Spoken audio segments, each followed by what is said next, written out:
Hey guys, Archer here, a first year medical student. Welcome to the channel where I'll be starting a new series talking about the tips and strategies that helped me score in the 0.1% of my state in my final year of schooling. I'm stuck in self-isolation right now, so I thought I might as well go through some of the concepts and study techniques that I've been asked about quite a lot recently. I'll just briefly outline some of them here and then I'll elaborate on some of them in further videos. These tips actually allowed me to score really high in my final year of schooling and actually allow me to have things like a social life and actually pursue my own online businesses while finishing off my year 12 studies. The timestamps are here and in the description, so feel free to skip ahead if you want to. All right, let's get straight into it. Okay, so anyone who's seen Ali Abdaal's videos will be familiar with this idea. It's called active recall or active retrieval, and that's where you would have the process of actually trying to recall that piece of information from your brain when you see a question. This reinforces your ability to recall this piece of information when you need it most, particularly when you're in your exam. Most people actually rely on techniques such as rereading or highlighting as their go-to methods when they're trying to study for a test or an exam in the upcoming days. What happens is people will continue to repeat these study techniques just because it worked in their last test. Most people rely on rereading, summarizing notes, and highlighting things in their book to prepare for a test that's upcoming. They do this just simply because it's something that they learned when they were younger and they've just been able to do it for every single test and it's led to okay results. However, the studies actually show that these three techniques are actually of low utility. What this means is there's actually other techniques that we should be using instead, which are more effective with the time and energy that we're putting towards it. So for example, if I wanted to use active recall, I could use it in testing myself on the renin-aldosterone cycle. I would create multiple questions about the important processes within this cycle. So when I'm answering this question, it's going to require me to actually think about the underlying processes. So I have to think about how renin's going to be released if there's a drop in blood pressure, and this is going to go in the bloodstream, and this is going to allow for angiotensin to be created, and that's going to allow for vasopressin to increase this water reabsorption in the kidneys, and this is actually going to combat that initial decrease in blood pressure. Now, the very act of me talking this out with you and using my brain to figure out the whole cycle and express it is one of the ways that you can practice active recall. Typically, if your study feels hard, it means that what you are doing is creating longer lasting connections between pieces of information in your brain. Things like rereading, summarizing notes, and highlighting are easy processes to do. They feel good and you feel productive when you're doing them.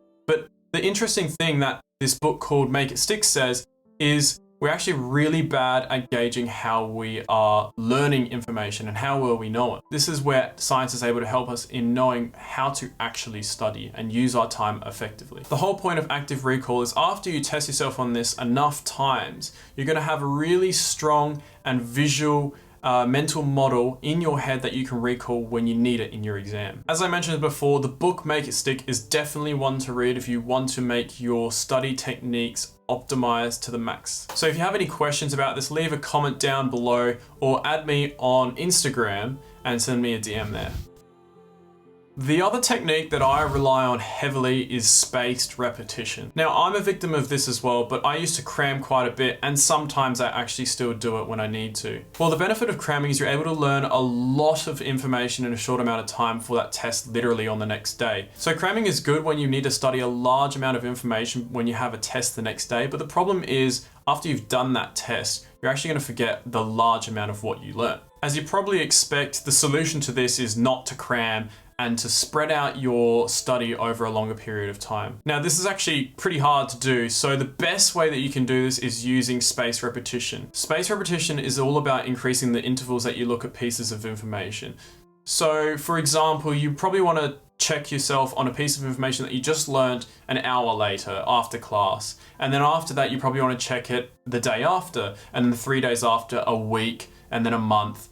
And then if you really need to know it, maybe in 3 months to just check if you still know it. Now, in making this the most effective it can be, it's all about spacing your repetition so that you test yourself just before you're about to forget it. There's a lot of programs out there that allow you to do this, things like Anki, which most medical students use. The problem with Anki is that it's set up for very long-term retention. This means that you usually don't have enough time to do enough repetitions of the content you want if you had a test in 3 weeks or shorter. As I mentioned before, these two techniques specifically are much better than rereading, summarizing notes, and highlighting. These less effective techniques are really quite popular, and there's a good reason for it. Since it feels productive, you think that you're getting a lot of work done and that you'll actually set yourself better off for the test upcoming. And because it's easy, it means you can do it for a really long time and get through more content. However, the issue here is that the quality of your study is super important. That 8-hour study session that you did for your exam can probably be condensed into just about half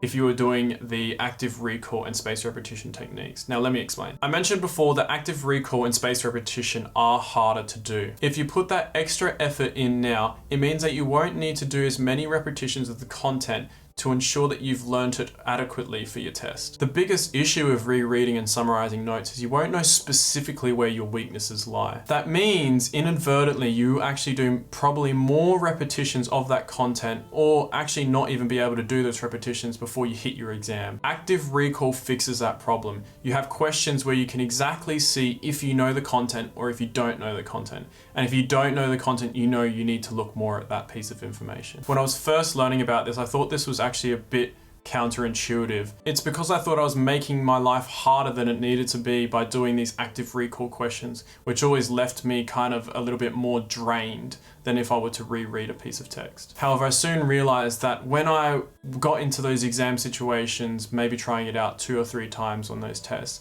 I noticed how much better I was in recalling the pieces of information, how much more confident I felt. These aren't just the things that I've learned. I've read these in books, I've seen multiple YouTube videos on this topic, and it's used by medical students who are always about trying to optimize their studying so that they can get through as much content as possible. The most interesting thing is you don't learn about these things at school. You don't learn how to properly study even though you do it so much. So the main reason I started looking into all of these things is because I spend a lot of time studying. So I actually want to optimize that time so that I'm using it effectively. It's a really good opportunity here to look into the science and learn how to learn. You've got a ton of times on your hand, so try not to waste too much of it so you can make some of it productive.